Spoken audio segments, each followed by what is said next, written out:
அடுத்த நாள் காலை ஜமீன் மாளிகையில் ஒரு பெரிய குழப்பமே வெடித்தது. கதிர்வேலுவுக்கு தன் பீரோவில் இருந்த ஆவணங்கள் காணாமல் போனது மட்டுமல்லாமல் மாறனிடமிருந்து ஒரு லீகல் நோட்டீஸ் வந்திருப்பதை அறிந்து சிவகுமார் அதிர்ச்சியில் உறைந்தார்.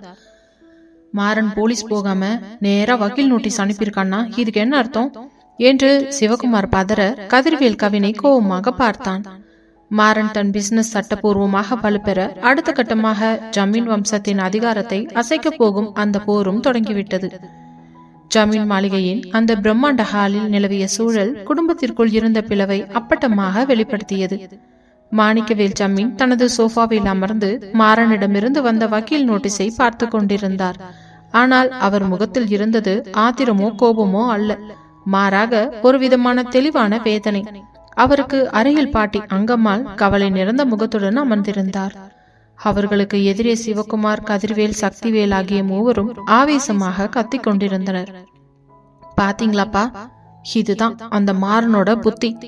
ஜமீன் வீட்டு பொண்ண கல்யாணம் பண்ணிக்கிட்டு இப்போ நம்ம மேலேயே கேஸ் போட வர்றான். கதிர்வேல் சொன்னது சரிதான், அன்னைக்கே அவனை காலி பண்ணிருக்கணும் என்று சிவகுமார் சத்தமிட்டான். கதிர்வேல் ஆத்திரத்துடன், இதுக்கெல்லாம் காரணம் இந்த கவின் தான். அவன் தான் மாறனுக்கு எல்லா ரகசியத்தையும் சொல்லி கொடுத்து இங்க இருக்கிற ஆவணங்கள்ல திருடி கொண்டு போய் கொடுத்திருக்கான். அவனை இனிமே மாளிகைக்குள்ளேயே விடக்கூடாது என்றான். இந்த சத்தத்தை கேட்டு மாடியிலிருந்து சரண், புகழேந்தி, தர்ஷினி, ஹரிணி மற்றும் மாலினி ஆகியோர் வேகமாக கீழே இறங்கி வந்தனர். அவர்கள் முகத்தில் மாறனுக்கு ஆதரவான ஒரு தெளிவும் தெரிந்தது. மாணிக்கவேல் ஜமீன் தனது கைத்தடியால் தரையை ஓங்கி தட்டி அனைவரையும் அதிர வைத்தவர், நிறுத்துங்க, இந்த வீணா போன பேச்சுக்களை முதல்ல நிறுத்துங்க. இந்த நோட்டீஸ் வந்ததுக்கு மாறன் காரணம் இல்ல, நீங்க 3 பேரும் செஞ்ச துரோகம் தான் காரணம். அந்த பையன் மாறன் நம்ம வீட்டுக்கு வந்த உறவு, அத நீங்க 3 பேரும் சேர்ந்து ரத்தத்தால கரப்படிச்சிட்டீங்க. இன்னைக்கு அவன் தான் சொத்துக்காகவும் தான் சுயமரியாதைக்காகவும் தான் சட்டத்தை நாடி இருக்கான். அதுல என்ன தப்பு என்று அவர் கேட்டபோது சிவகுமார் திகைத்து நின்றார்.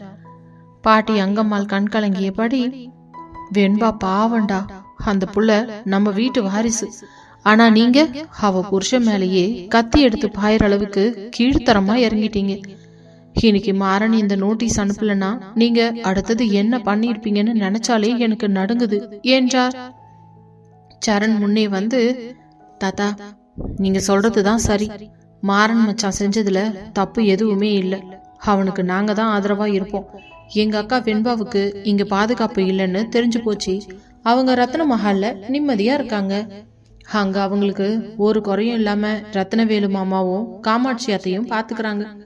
நீங்க மாறனை எதிரியா பாக்குறது என் அக்கா வெண்பாவை நீங்க இன்னமும் காயப்படுத்துறதுக்கு சமம் என்று துணிச்சலுடன் பேசினான். தர்ஷினி மற்றும் ஹரிணி, ஆமா தாத்தா, எங்களை பொறுத்த வரைக்கும் மாறன் அண்ணனும் வெண்பாவும் தான் நம்ம குடும்பம் என்று அவர்கள் பக்கம் நின்றனர். மாளிகையின் மொத்த ஆதரவும் மாறனுக்கு இருப்பதை உணர்ந்த அந்த மூவரும் நிலை குலைந்து போயினர். அகல்யா அங்கே வந்து, நீங்க என்ன சொன்னாலும் எனக்கு இனிமே கவலை இல்லை. இன்னைக்கு நான் என் பொண்ணு வெண்பா கிட்ட மன்னிப்பு கேட்க போறேன். என் புள்ள நல்லா வாழணும்னு நினைச்சுக்கிட்டு இருக்கேன், நீங்க அதை தடுத்துட்டீங்க என்று அழுதாள். அதே நேரத்தில் ரத்தின மகாலின் சூழல் மிக அழகாக இருந்தது. கவின் அங்கே மாறனுடன் அமர்ந்து சிரித்து பேசி கொண்டிருந்தான். மாறன் தன் பிசினஸ் ஆவணங்களை சரிபார்த்து கொண்டிருக்க வெண்பா அவர்களுக்கு தேநீர் கொண்டு வந்தாள். அப்பொழுது கவின் அவளை பார்த்து, வெண்பா, நீ கவலைப்படாத. வீட்ல தாத்தா, பாட்டி, சரண் எல்லாருமே உனக்கும் மாறனுக்கும் சப்போர்ட்டா இருக்காங்க. அந்த 3 பேரை தவிர மீதி எல்லாரும் உங்க மேல பாசமா தான் இருக்கிறாங்க என்றான். மாறன் புன்னகையுடன், வெண்பா, உன்னோட அண்ணன் கவின் எனக்கு ஒரு பெரிய பலமா இருக்கான். இப்போ இந்த ஆவணங்களை வச்சு நான் சட்டப்பூர்வமா அவங்களுக்கு நோட்டீஸ் கொடுத்துருக்கேன். அவங்க பண்ணிய அத்தனை அநியாயத்துக்கும் நீதி கிடைக்கும். நீ உன் பிறந்த வீட்டை பத்தியெல்லாம் வருத்தப்பட வேண்டாம். அங்க உன்னை நேசிக்கிற நல்ல உள்ளங்கள் நிறைய பேர் இருக்காங்க என்றான். வெண்பா மாறனின் தோளை தொட்டு, மாறன், இந்த ரத்ன மஹால், இங்க உங்ககிட்ட கிடைக்கிற இந்த அன்பு, இது மட்டுமே எனக்கு போதும். பிசினஸ்ல நீங்க ஜெயிக்கணும், அதுதான் எனக்கு வேணும் என்றார். மாறன் அவளது கையை பிடித்து கொண்டு, நிச்சயமா ஜெயிக்க போறோம், இது நம்ம உழைப்புக்கு கிடைக்க போற வெற்றி என்றான். ஜமீன் மாளிகையின் அந்த அறை வெளி உலகின் இறைச்சல்கள் யாவும் அடங்கி நிலவின் மங்கலான ஒளியில் ஒரு புதிய உலகமாக மாறியிருந்தது. கவின் தன் அறையில் கட்டிலின் ஓரத்தில் அமர்ந்திருந்தவன் தனது லேப்டாப்பில் ஏதோ வேலை பார்த்து கொண்டிருந்தான். அப்பொழுது கதவை திறந்து கொண்டு உள்ளே வந்தாள் யாழினி. அவள் கையில் இருந்த பால் டம்ளரை பார்த்த கவின், யாழினி, என்ன இவ்வளோ நேரம் கழிச்சு வர? சரி வா என்று கூறியவன் தனது லேப்டாப்பை எடுத்து ஓரமாக வைத்து அவள் கையில் இருந்த பால் டம்ளரை ஒரு கையில் வாங்கி கொண்டு தன் மற்றொரு கையால் அவள் கையை பிடித்து தன் அருகில் அமர வைத்தான். ஏனுமாமா, வேலையா இருக்கீங்களா? நான் உங்களை டிஸ்டர்ப் பண்ணிட்டேனா என்ன? நான் வேணும்னா இன்னைக்கு ஹரிணி ரூம்ல போய் தங்கி இருக்கட்டுமா என்று யாழினி பாவமாக முகத்தை வைத்து கொண்டு கேட்டாள். அவள் கேட்டதும் கவினுக்கு கோபம்தான் வந்தது. ஏண்டி, எனக்கும் உனக்கும் கல்யாணம் ஆகிடுச்சு, அது உனக்கு சுத்தமா மறந்து போயிடுச்சா என்ன? நம்ம ரூமை விட்டுட்டு ஹரிணி கூட போய் தங்குறேன்னு சொல்ற? கொஞ்சமாவது உனக்கு மூளை இருக்காடி என்று கவின் சற்றே அதட்டினான். உடனே யாழினி, மாமா, நீங்க வேலையா இருக்கீங்கன்னு நினைச்சிட்டு தானே கேட்டேன். இங்கதான் எவ்வளோ பிரச்சனை போய்கிட்டு இருக்கே. சரி, நீங்க பிஸியா இருப்பீங்க, உங்களை தொல்லை பண்ண வேண்டாம்னு நினைச்சேன். அதுக்கு என்னவோ என்னை பார்த்து இப்படி திட்டுறீங்க? போங்க மாமா, நான் உங்க மேல ரொம்ப கோபமா இருக்கேன் என்று கூறிவிட்டு அங்கிருந்து எழுந்து பால்கனிக்கு சென்று நின்றாள். வெளியே தெரிந்த பால் நிலவை பார்த்து கொண்டிருந்தவளை கண்ட கவின் மெல்ல சிரித்து கொண்டவன், இவ இன்னும் குழந்தையாவே இருக்கிறாளே, இவளுக்கு எதையும் அவ்வளவு சீக்கிரம் சொல்லி புரிய வைக்க முடியாது போல இருக்கே, இதுல இவளுக்கு கோபம் வேற வருது என்று தனக்குள் நினைத்து கொண்ட கவின் மெல்ல அந்த பால் டம்ளரை மேஜை மேல் வைத்துவிட்டு எழுந்து யாழினியை நோக்கி சென்றவன் அவளை பின்னால் இருந்து இடையோடு சேர்த்து அணைத்து கொண்டு அவளது தோள்பட்டையில் தனது தாடையை பதித்தான். அந்த செய்கையில் யாழினிக்கு ஒரு நிமிடம் உடல் சிலிர்த்து குலுங்கியது. அவனுடைய நெருக்கம் அவளது உடலை நடுங்கச் செய்ய மெதுவாக அவளை தன்புறமாக திருப்பி, என்னடி, சும்மா உன்னை நான் பின்னாடி வந்து கட்டி பிடிச்சதுக்கே உன் உடம்பு இப்படி நடுங்குனா இனி வர நாட்கள்ல மத்ததையெல்லாம் நீ எப்படிதான் தாங்க போற என்று கவின் கிண்டலாக கேட்டான். அதில் அவள் முகமோ குப்பென்று வெட்கத்தில் சிவந்து விட அவன் முகத்தை பார்க்க முடியாமல் கீழே குனிந்து நின்றவள், மாமா, இன்னைக்கு இன்னும் உங்க பேச்சு ரொம்ப பேடா இருக்கு, எனக்கு ரொம்ப தூக்கம் வருது, நான் போய் தூங்க போறேன் என்று அவனிடமிருந்து வேகமாக நகர நினைத்தவளின் கையை அவன் பிடித்து இழுத்த வேகத்தில் அவன் மார்பின் மேல் வந்து பூமாலையாக விழுந்தாள். அவளுக்கும் சரி அவனுக்கும் சரி அந்த திடீர் நெருக்கம் இருவரது உடலிலும் ஒரு மின்சார அதிர்வை உண்டாக்கியது.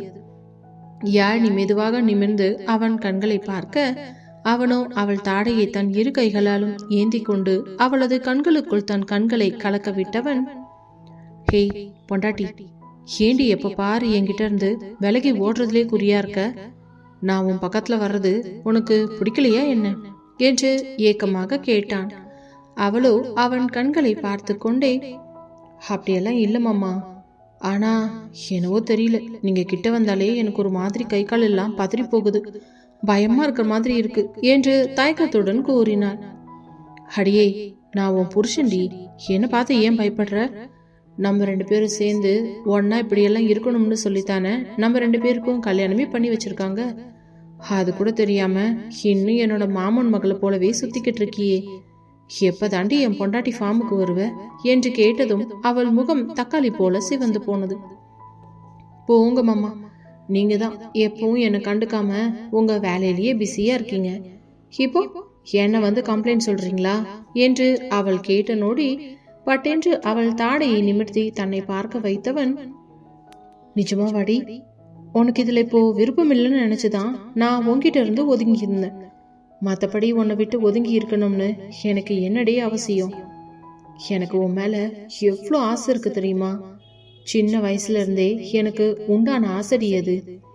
எப்போ நம்ம 2 பேருக்கும் கல்யாணம் ஆகும், உன் காதுல எப்படியெல்லாம் ஆசை தீர அனுபவிக்கணும், உன் கூட ஒவ்வொரு நிமிஷமும் எப்படி எல்லாம் வாழணும்னு நான் எவ்வளவு கனவு கண்டுகிட்டு இருக்கேன் தெரியுமா? நான் ஆசைப்பட்ட மாதிரி நம்ம 2 பேருக்கும் கல்யாணம் ஆயிடுச்சு. ஆனா அதுக்கப்புறம் நம்ம 2 பேருக்குள்ள ஏதோ ஒரு தடுப்பு சுவர் இருந்துகிட்டே இருக்கிற மாதிரி ஏதோ ஒரு ஃபீல் ஆகுது. அதனாலதான் எனக்கும் அதை தாண்டி உன்னை நெருங்க முடியல. ஆனா ஒவ்வொரு நாளும் உன் அழகால என்னை கொல்றடி ராட்சசி. இப்படி தேவதை மாதிரி ஒரு பொண்டாட்டி கிடைக்க நான் கொடுத்து வச்சிருக்கணும். ஆனாலும் அந்த தேவதையை சேரக்கூட முடியாத ஒரு பாவியால நான் இருக்கிறேன் என்று அவன் தன் மனதுள் இருந்த அத்தனை ஏக்கத்தையும் கொட்டினான். அவன் கூறியதை கேட்டவள் பட்டென்று அவன் மார்போடு தன்னை இறுக்கமாக அணைத்து கொண்டு, அப்படியெல்லாம் பேசாதீங்க மாமா, இடையில கொஞ்சம் ப்ராப்ளம் இருந்துச்சு, அதனால தானே நம்ம 2 பேரும் சேர்ந்து வாழ்க்கைய இப்போதைக்கு ஆரம்பிக்க வேண்டாம்னு நினைச்சோம். ஆனா அதுக்கப்புறம் நீங்களும் சரி நானும் சரி இது பத்தி எதுவுமே பேசவே இல்லை. அதான் திரும்ப எப்படி ஆரம்பிக்கிறதுன்னு தெரியாம கொஞ்சம் தயக்கமாவே இருந்துச்சு என்று மெதுவாக கூறினாள். அவளை இறுக்கமாக அணைத்து கொண்டவன், உன் புருஷன்கிட்ட கேட்கறதுக்கு உனக்கு என்னடி தயக்கம்? உனக்கு அப்படி ஒரு ஆசை இருந்துச்சுன்னா நீ அதை என்கிட்ட வெளிப்படுத்தி இருக்கணும்ல. நான் தான் ஏதோ ஒரு டென்ஷன்ல அப்படியே இருந்துட்டேன். உண்மையை சொல்லணும்னா நம்ம 2 பேருக்கும் கல்யாணம் ஆனதே சில நேரம் எனக்கு மறந்து போயிடுச்சுன்னா பாத்துக்கோயேன் என்று சொல்லி சிரிக்க பட்டென்று அவனை பிடித்து எட்டை தள்ளிவிட்டு தன் இடுப்பில் 2 கைகளையும் வைத்து அவனை முறைத்தபடியே, என்னது கல்யாணம் ஆனது மறக்கிற அளவுக்கு அவ்வளோ வருஷம் ஆயிடுச்சா? நமக்கு கல்யாணம் முடிஞ்ச புதுசுலயே இப்படி சொல்றீங்க. இன்னும் கொஞ்சம் வருஷம் போச்சுன்னா யாழினி நீ யார் அப்படின்னு கேப்பீங்க போல இருக்கே என்று அவள் கேட்டாள். மீண்டும் அவள் கையை பிடித்து இழுத்தவன் அவள் தாடையை இறுக்கி பிடித்து தன் முகத்தருகே கொண்டு வந்து அவள் இதழோடு தன் இதழை உரசியபடியே, என்னடி பேசுற? என் உயிரே போனாலும் எந்த காலத்திலையும் நான் ஒன்ன மறக்க மாட்டேன். அத முதல்ல தெரிஞ்சுக்கோ. நீ தாண்டி என் உயிர். உனக்காக தாண்டி இந்த மாமா இத்தனை வருஷமா காத்து கிடந்தேன். நான் காலேஜ் படிக்கும் போது என் பின்னாடி எத்தனை பொண்ணுங்க வந்திருக்காங்க, எத்தனை பேர் என்கிட்ட வந்து லவ் பண்றேன்னு சொல்லியிருக்காங்க தெரியுமா? ஆனா எனக்கு யாரையுமே பிடிக்கல. ஏன்னா என் மனசு முழுக்க யாழினி குட்டி தான் நிறைஞ்சு இருந்தா. அவ இருக்கிற மனசுல வேற எந்த பொண்ணையும் வைக்கிறதுக்கு எனக்கு மனசு வரல. கட்டினா ஒன்னதான் கட்டணும், நீ தான் என் பொண்டாட்டின்னு மைண்ட்ல ஃபிக்ஸ் பண்ணியே சின்ன வயசுல இருந்து நான் வாழ்ந்துகிட்டு இருக்கேன்டி. அப்படிப்பட்ட காதலிய கல்யாணத்துக்கு அப்புறமும் தொட முடியாம நான் எவ்வளவு வேதனையில துடிச்சிருப்பேன்னு எனக்கு மட்டும்தான் தெரியும். ஆனா இப்ப சொல்ற நல்லா கேட்டுக்கோ.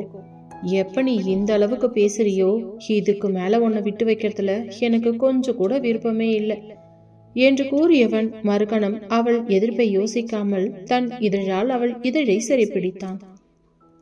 திருமணத்திற்கு பிறகான அந்த முதல் இதழ் முத்தம் அவளுடைய உடல் முழுவதும் சூடாக முகமெல்லாம் குப்பென்று வியர்க்க தொடங்கியது. நீண்ட நேரமாக சென்று கொண்டிருந்த அவனது இதழ் முத்தத்திற்கு தானும் இசைந்து கொடுத்தவள் மெதுவாக அவன் கழுத்தில் மாலை போல தன் கைகளை சுற்றி கொண்டு அவன் பின்னன் தலைமுடியை கோத ஆரம்பித்தாள். அவளுடைய முழு சம்மதமும் கிடைத்ததில் உற்சாகம் அடைந்த கவின் மெதுவாக அவளிடமிருந்து பிரிந்து சற்றென்று அவளை தன் கைகளில் ஏந்தி கொண்டு கட்டிலை நோக்கி நடந்தான். அவளோ வெட்கத்தில் அவன் மார்பில் முகம் புதைத்து கொண்டு அவன் கழுத்தை இறுக்கமாக அணைத்து கொண்டாள். அறையின் கதவு சாத்தப்பட்டு வெளி உலகத்தின் சத்தங்கள் முற்றிலும் அடங்கிவிட்டன.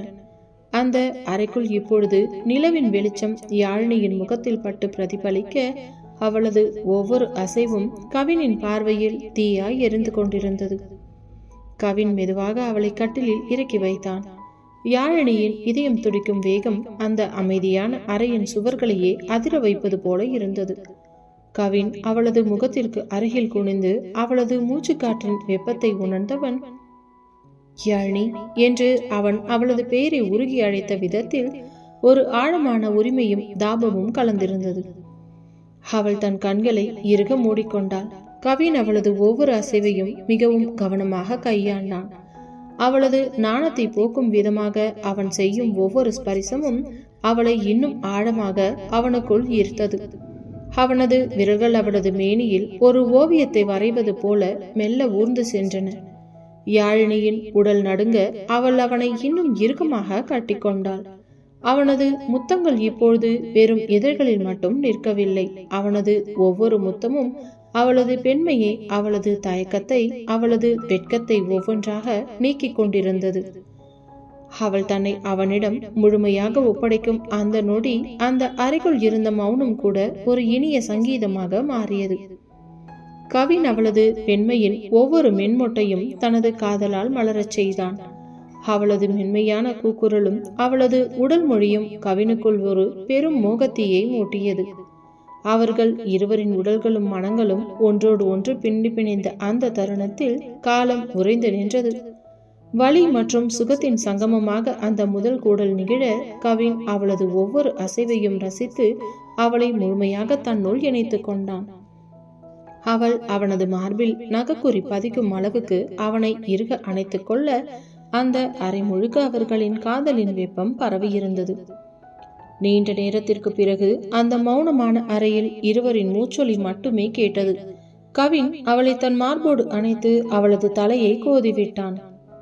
யாழினி அந்த உடல் ரீதியான பிணைப்பிற்கு பிறகு கவினின் மீது இன்னும் அதிகப்படியான உரிமையுடனும் காதலுடனும் ஒட்டி கொண்டிருந்தாள்.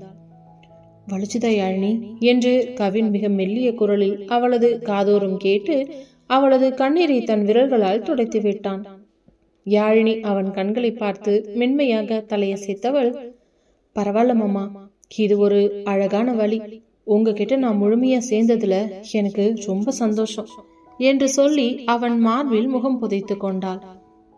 அவள் நெற்றியில் தன் இதழ்களை அழுத்தமாக பதித்த கவின், நீ என் உயிர் யாழினி, இப்போதான் நான் நிஜமான கணவனாவே உணர்றேன் என்று அவள் காதோறும் மீண்டும் மென்மையாக கூறினான். அந்த இரவு அவர்களின் காதலை ஒரு புதிய பரிமாணத்திற்கு எடுத்து சென்றிருந்தது.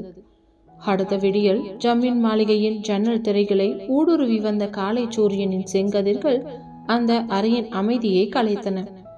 இரவு முழுக்க நடந்த காதலின் நினைவுகள் அந்த அறையின் ஒவ்வொரு மூலையிலும் தேங்கியிருப்பது போலவே இருந்தது. யாழினிதான் முதலில் விழித்தாள். அவளது உடல் லேசான வலியுடனும் அதே சமயம் ஒரு விவரிக்க முடியாத புத்துணர்ச்சியுடனும் இருந்தது.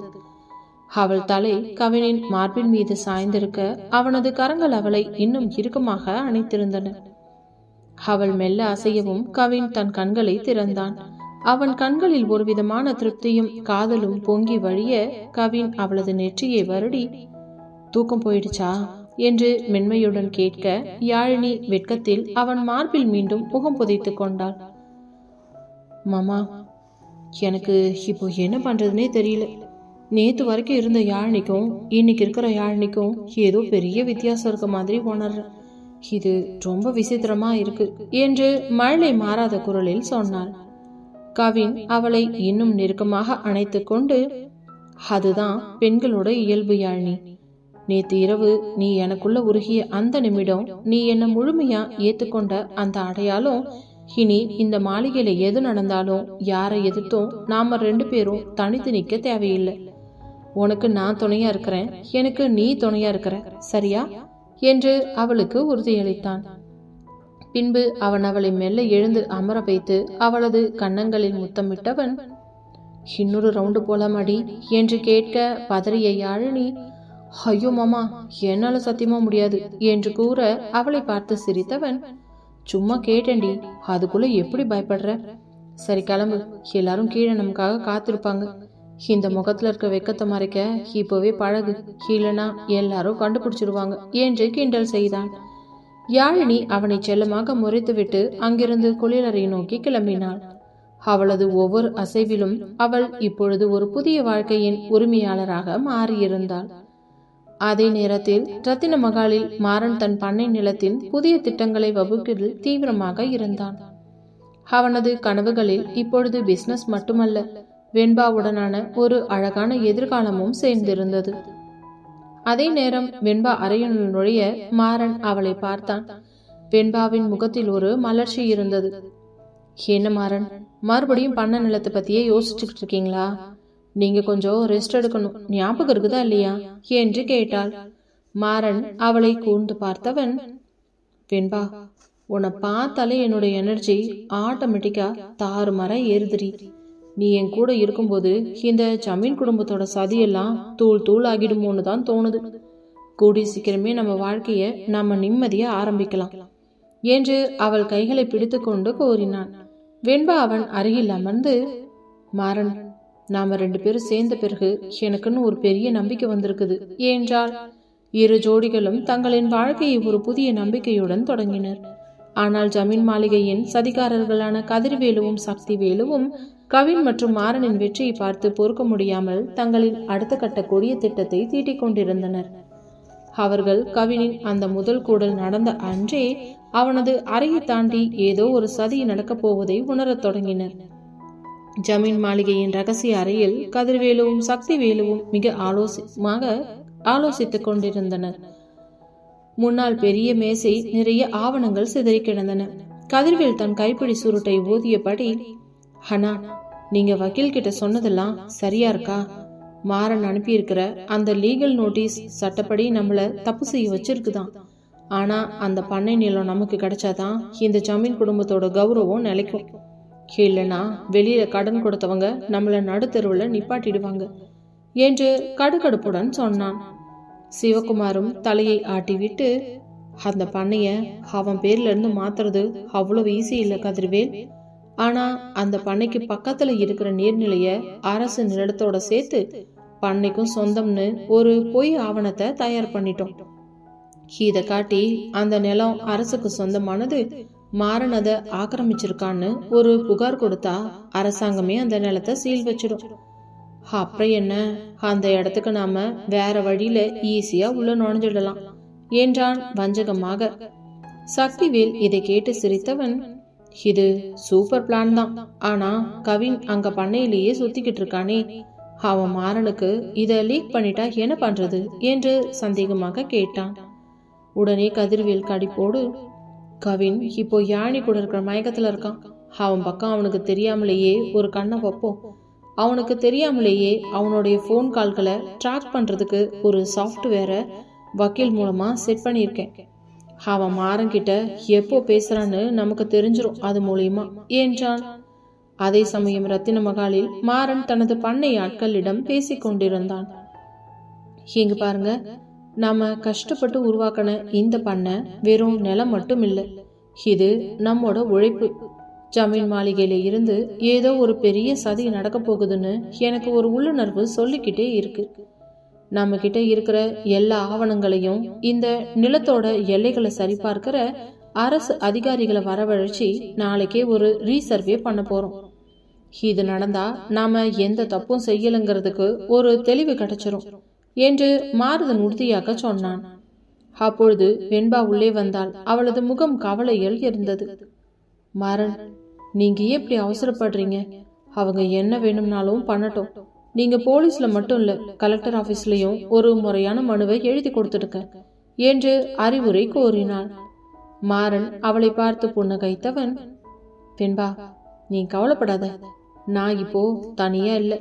நீ இருக்க, கவின் எனக்கு தகவல் கொடுக்கறான். என்னால இந்த நிலத்தை ஒருபோதும் அவங்க கிட்ட விட்டு கொடுக்க முடியாது.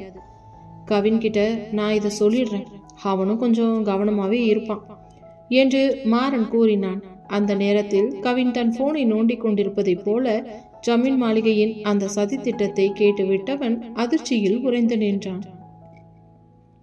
"அப்பா, கதிர்வேல் சித்தப்பா, இவ்வளோ தூரமா யோசிச்சிருக்கீங்க? மாறனோட நிலத்தை எடுக்க அரசு நிலத்தை வச்சு சதி பண்ண போறீங்களா? இது நான் விடமாட்டேன்" என்று தனக்குள் சபதம் எடுத்தவன் மெதுவாக அங்கிருந்து வெளியே வந்து மாறனுக்கு அழைத்தான். "மாறா, நீ ரீசர்வே பண்ண முடிவெடுத்தது ரொம்ப புத்திசாலித்தனமான விஷயம்.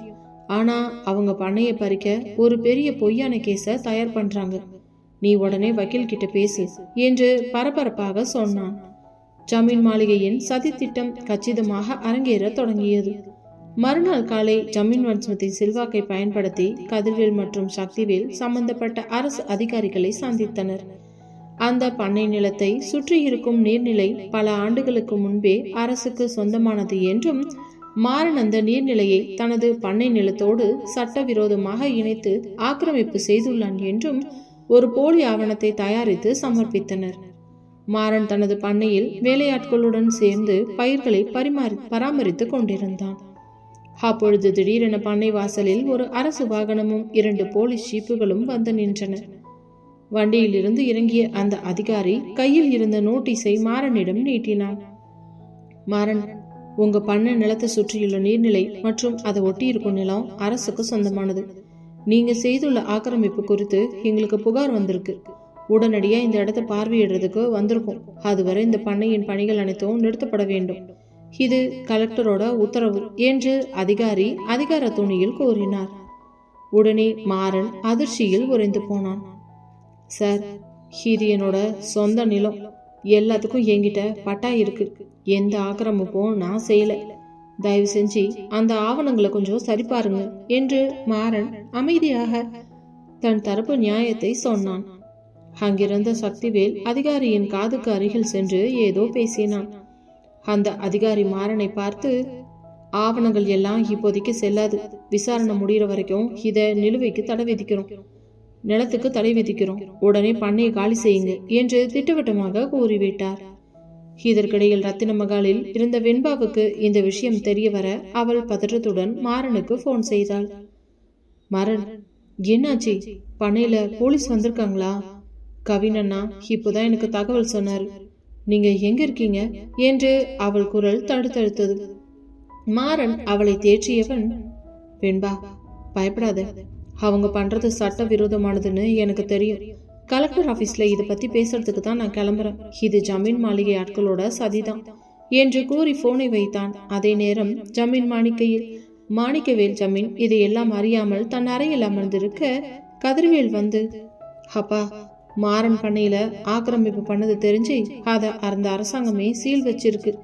இதனால நம்ம குடும்பத்துக்கு அவப்பெயர் வராம நம்மளே அந்த நிலத்தை லீஸுக்கு எடுத்துக்கலாம்னு பிளான் பண்றோம் என்று பொய்யாக சொன்னான்.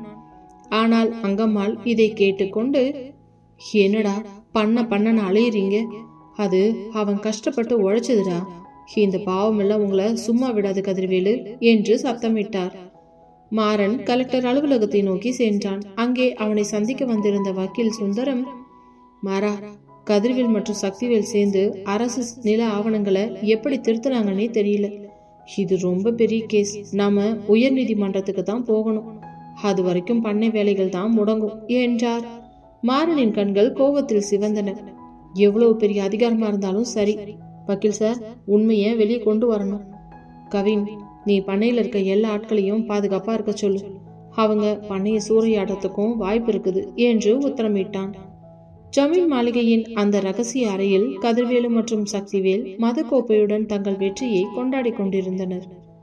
டே, அந்த மாறனோட பண்ணை இப்போ முடங்கிடுச்சு.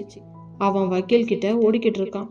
இனி அந்த நிலத்தை நம்ம கைக்கு கொண்டு வர்றது ரொம்ப ஈஸி என்று கதிர்வேல் பெருமிதத்துடன் பேசினான். கவின் கதவோரம் நின்று இதை கேட்டுக்கொண்டிருந்தான். அவனுக்கு தன் சித்தப்பாக்களின் இந்த துரோகத்தை நினைத்து தன் உள்ளுக்குள்ளேயே எரிமலை போல கோபம் கொப்பளித்தது. பின்பு அவன் மெல்ல தன் அறைக்கு திரும்பி யாழினியிடம் விஷயத்தை சொன்னான். யாழினி, அவங்க செஞ்சிருக்க இந்த சதிக்கு தேவையான அந்த போலி ஆவணம் கதிர்வேல் சித்தப்பாவோட பீரோல இருக்கிற அந்த பழைய லேப்டாப்ல தான் இருக்கு. அதை எப்படியாவது எடுத்து மாறன் கிட்ட கொடுக்கணும் என்று கவின் சொல்ல யாழினி அதிர்ந்து போனாள். மாமா, இது ரொம்ப ஆபத்தான விஷயம். அவங்க கண்டுபிடிச்சிட்டா உங்களை சும்மாவே விடமாட்டாங்க. இப்ப நம்ம என்ன பண்ணலாம் என்று அவள் கேட்டாள். கவினும் சிரித்து கொண்டு, பயப்படாத யாழினி, அவங்க எல்லாரும் இன்னைக்கு ராத்திரி பக்கத்து ஊர்ல நடக்கிற ஒரு பார்ட்டிக்கு கிளம்புறாங்க. அப்போதான் எனக்கு சரியான வாய்ப்பு கிடைக்கும் என்று உறுதியாக சொன்னான். அதே நேரம் மாறன் தன் பண்ணை வாசலிலேயே அமர்ந்து கொண்டு சீல் வைக்கப்பட்டிருக்கும் தன் நிலத்தை பார்த்தபடியே இருந்தான். அவனது கண்கள் கலங்கி இருந்தன. அந்த நிலம் அவனது உழைப்பு, அவனது வியர்வை. அதை சட்டத்தின் பெயரால் யாரோ பறித்துக் கொள்வதை அவனால் தாங்கிக் கொள்ளவே முடியவில்லை. வெண்பா அவனுக்கு பின்னால் வந்து நின்றவள், மாறன், நீங்க ஒன்னும் கவலைப்படாதீங்க. கவின் அண்ணா நம்ம கூடவே இருக்காரு. அவருக்கு ஏதோ ஒரு பெரிய பிளான்ல இருக்காருன்னு எனக்கு தோணுது. நீங்க கொஞ்சம் நிம்மதியா இருங்க. நிச்சயமா நம்மளோட பண்ண உங்க கையிலேயே வந்து சேரும் என்று அவளது மென்மையான கரங்களால் அவன் தோளை வருடினாள். மாறன் அவள் கையை பிடித்து கொண்டு, வெண்பா, என்னோட இந்த சோதனை நேரத்துல இருக்கிற ஒரே சொத்து நீதாண்டி என்று அவளை தன் பக்கமாக இழுத்து அணைத்து கொண்டான். அன்று இரவு ஜமீன் மாளிகை அமைதியாக இருந்தது. கவின் மெதுவாக கதிர்வேலின் அறைக்குள் நுழைந்தான். ஜன்னல் வழியாக உள்ளே வந்த அவன் அந்த லேப்டாப்பை தேடினான். கதிர்வேல் வழக்கமாக எங்கே வைப்பான் என்று அவனுக்கு தெரியும்.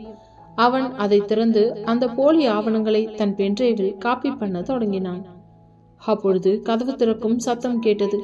கதிர்வேல் எதிர்பாராத விதமாக வீட்டிற்கு திரும்பிவிட கவின் அதிர்ச்சியில் குறைந்து நின்றான். அவன் வேகமாக ஜன்னல் வழியாக வெளியே குதிக்க தயாரானான். கதிர்வேலு உள்ளே வந்ததும், யாரங்க என்று கத்தினான். கவின் தன் இதய துடிப்பை கட்டுப்படுத்தி கொண்டு பென்ட்ரைவை எடுத்துக்கொண்டு வெளியே குதித்தான். அவனுக்கு தப்பித்தோம் பிழைத்தோம் என்று ஓட வேண்டிய நிலை. ஆனால் அவன் கையில் மாறனின் பண்ணையை காப்பாற்றும் அந்த முக்கிய ஆதாரம் இருந்தது. மறுநாள் அதிகாலை மாறன் தன் வீட்டு வாசலில் கவினை கண்டான். கவின் மூச்சரிக்க வந்து நின்று அந்த பென்ட்ரைவை நீட்டியவன், மரா, இதுல இருக்கிறது தான் உன் பண்ணையை பறிக்க அவங்க செஞ்ச போலி ஆவணங்கள். இதை வச்சு நீதிமன்றத்துல நீ ஆதாரத்தை தாக்கல் பண்ணு. இப்போவே அவங்க ஆட்டமும் முடிய போகுது பாரு என்றான். மாறன் அந்த பென்ட்ரைவை வாங்கி கொண்டு கவினின் தோளை தட்டியவன், கவின், நீ எனக்கு செஞ்ச இந்த உதவிக்கு நான் ரொம்ப கடமைப்பட்டிருக்கேன். இன்னைக்கு ஜமீன் வம்சமே தலை குனிய போகுது என்று உறுதிப்பட கூறினான். நீதிமன்ற வளாகம் அன்று மக்கள் கூட்டத்தால் நிரம்பி வழிந்தது. மாறன் தன் வக்கீல் சுந்தரத்துடன் மிக தெளிவான மனநிலையுடன் உள்ளே நுழைந்தான். ஜமீன் குடும்பத்தின் சார்பாக கதிர்வேலும் சக்திவேலும் மிக திமிரான முகபாவனையுடன் வக்கீலுடன் அமர்ந்திருந்தனர். நீதிபதி இருக்கைக்கு வந்ததும் சுதந்திரம் எழுந்து, கணம், நீதிபதி அவர்களே, எனது கட்சிக்காரர் மாறனின் பண்ணை நிலம் குறித்த ஆவணங்கள் அனைத்தும் உண்மையானவை. ஆனால் எதிர்த்தரப்பினர் சமர்ப்பித்திருக்கும் அரசு நீர்நிலை ஆவணங்கள் முற்றிலும் போலியானவை. அதற்கான டிஜிட்டல் ஆதாரங்கள் எல்லாம் இதோ என்று கூறி கவின் கொடுத்த அந்த பென்ட்ரைவில் இருந்த தரவுகளை நீதிமன்றத்தில் சமர்ப்பித்தான். கதிர்வேல் அதிர்ச்சியில் உறைந்து போனான். அவன் வக்கீல், இது எங்களால் பெறப்பட்ட ஆதாரம் அல்ல, இது திருடப்பட்ட தரவு என்று ஆட்சேபம் தெரிவிக்க முயன்றார். ஆனால் மாறன் குறுக்கிட்டு, ஹலோ, சட்டம் ஆதாரத்தை தான் பார்க்கும், புரியுதா? அது எப்படி வந்ததுன்னெல்லாம் பார்க்காது. இதுல உள்ள போலியான முத்திரைகளும் டிஜிட்டல் கையொப்பங்களும் போலி என்பது அரசு ஆய்வகத்துல உறுதியானா உங்க மேல கிரிமினல் வழக்கு தான் பாயும், ஜாக்கிரதை என்று கர்ஜித்தான்.